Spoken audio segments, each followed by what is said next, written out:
Hello, everyone. Welcome to Cracking Addiction. My name is Dr. Ferghal Armstrong, and we have with us today Dr. Laura Petracek.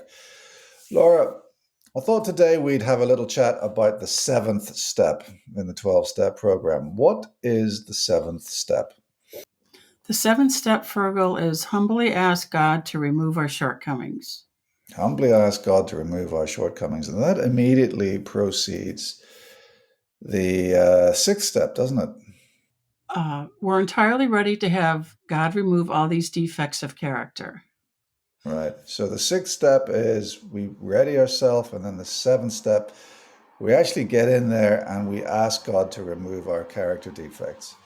And we know what our character defects are because we've analyzed those and confessed those in our fourth and fifth steps. Is that right? Yes. So the seventh step is the culmination of a really quite a lot of effort. And when I first read the seventh step, when I first started thinking and speaking about the seventh step, I actually thought, well, it's quite a passive thing because we're asking God to get rid of our character defects. What do you say to that charge that the seven steps a very passive process? I mean, it's one night of prayer. Dear God, please remove my character defects. Done. What do you think? What do you say to that charge? Well, it's not a one-time asking. No. Hmm. And no. So every time, well, I shouldn't say every.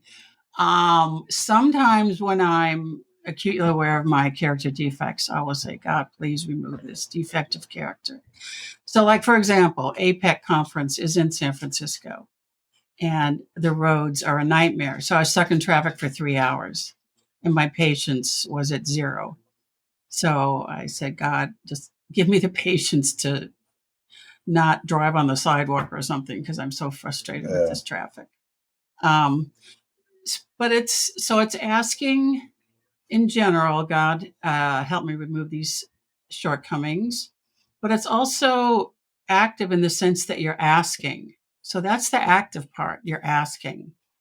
You're not Yeah. just magically hoping things, just our character defects disappear. But asking is a form of humility. Hmm. We're humbly asking. We're Hmm. not demanding. We're not insisting. We're asking. And Hmm. that takes humility. Yeah. It takes humility to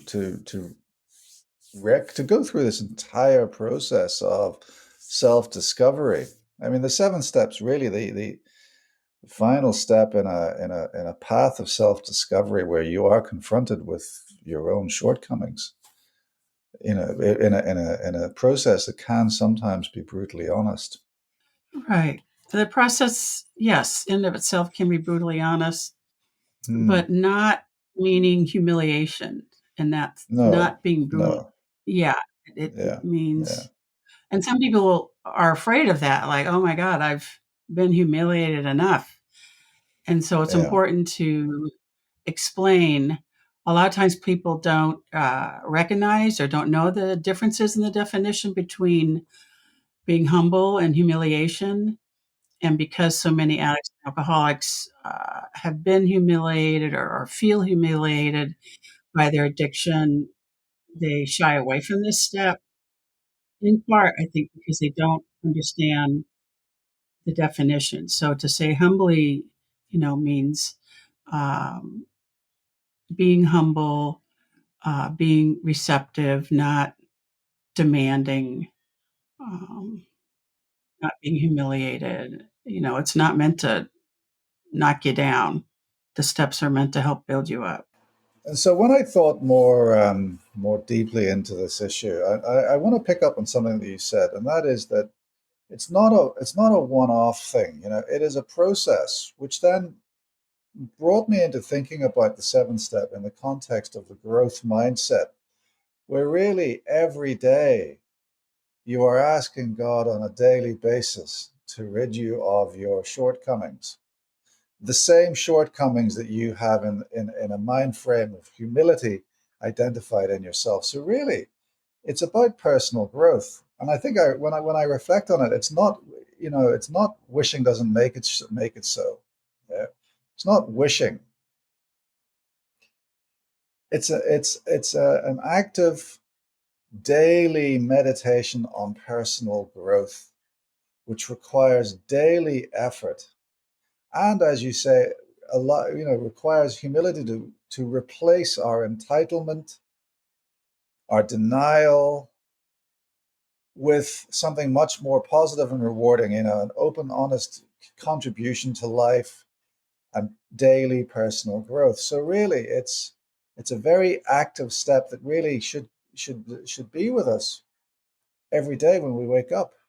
Every day, ask God, help me for me to replace my shortcomings with something much more productive. And there's also a step, the 10th step kind of complements. It's a complementary step in that each night to do just a quick, short inventory. Okay, where was I on the plus side, in terms of shortcomings, and where was I on the minus side, to also help you have a honest appraisal and hopefully do better tomorrow. Yeah, So it's yes, in the morning, ask for help. At night, okay, how did I do? Yeah. yeah, yeah, and that kind of reflects some of the exhortations that I have heard, where every morning I achieve a small win, I make my bed, and then when my head hits the pillow at night, and I haven't used my drug or my substance or alcohol, that no matter how shitty the day has been, that has been a successful day. So there really is that bookending of the day, isn't it? Yes, there is that bookending of the day, but it's not just that I haven't picked up a drink or a drug. It's also, once you have made the commitment, you're clean and sober that day. It's more so. It's the step is saying, okay, so let's look at your day. Were you impatient? Were you arrogant? Were Mm. you demanding? Were Yeah, you any of negative things? yeah, So it's more than just, I stay clean and sober today. Hooray for me. yeah. So really, what I'm hearing, it's progress, not perfection, that we're aiming for. I see that. I see that statement written all over the gym that I attend on an infrequent basis, and that reassures me. It's progress, not perfection, that we're looking for. And I think is it fair to say that of the seventh step? Yes, it's progress, not perfection.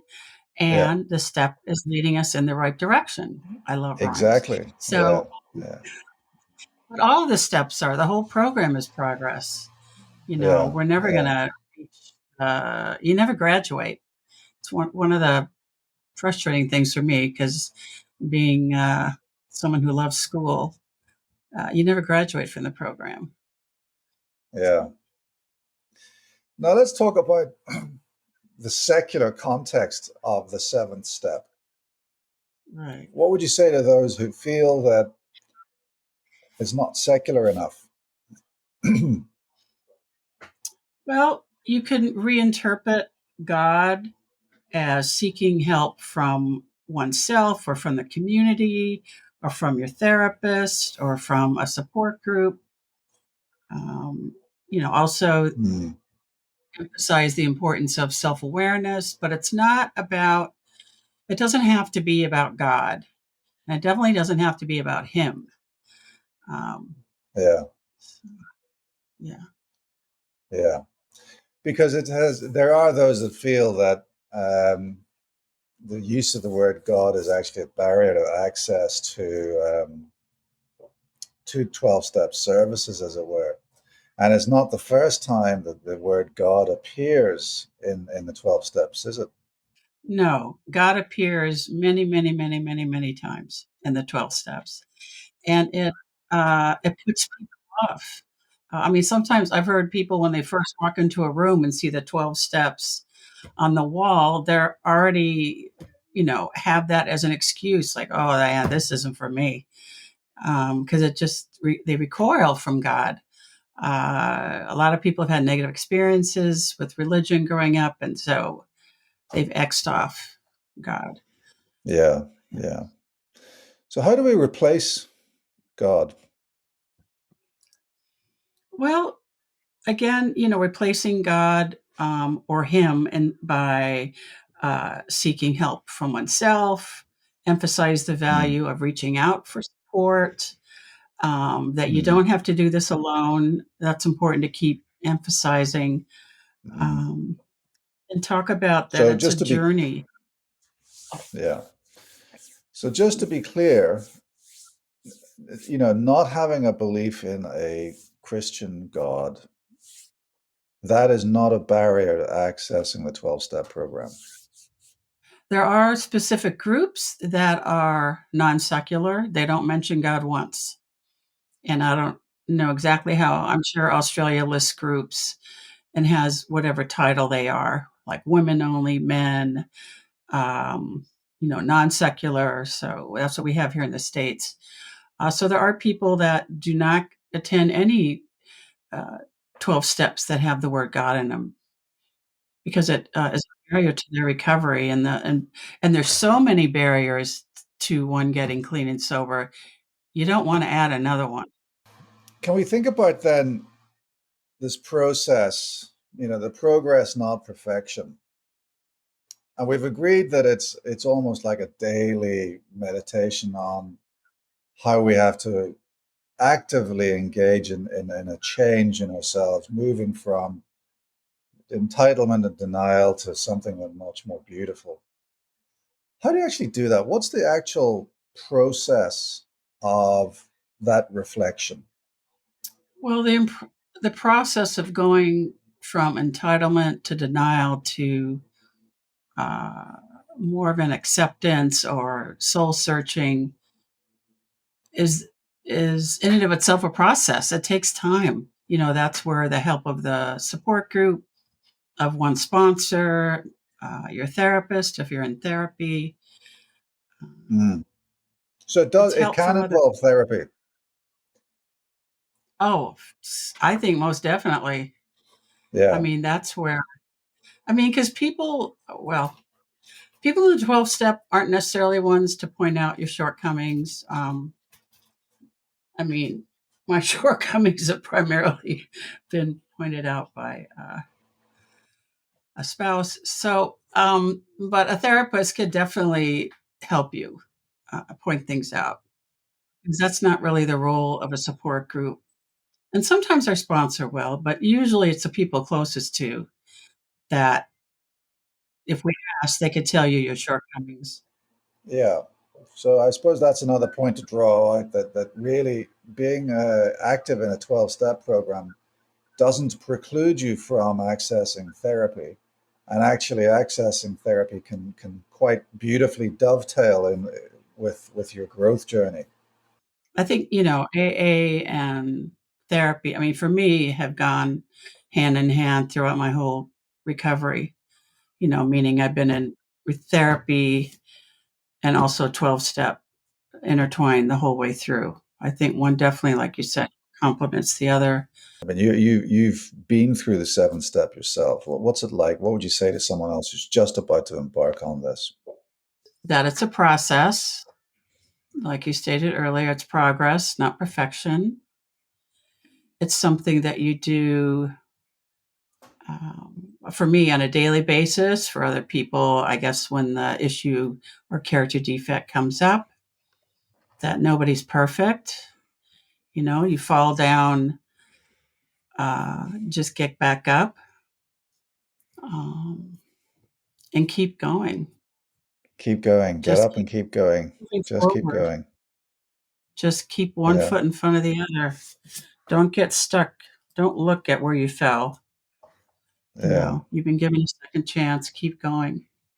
All right, Laura, thanks so much for your pearls of wisdom today. I really appreciate your time. That's all for today, folks. My name is Dr. Ferghal Armstrong, and this has been Cracking Addiction.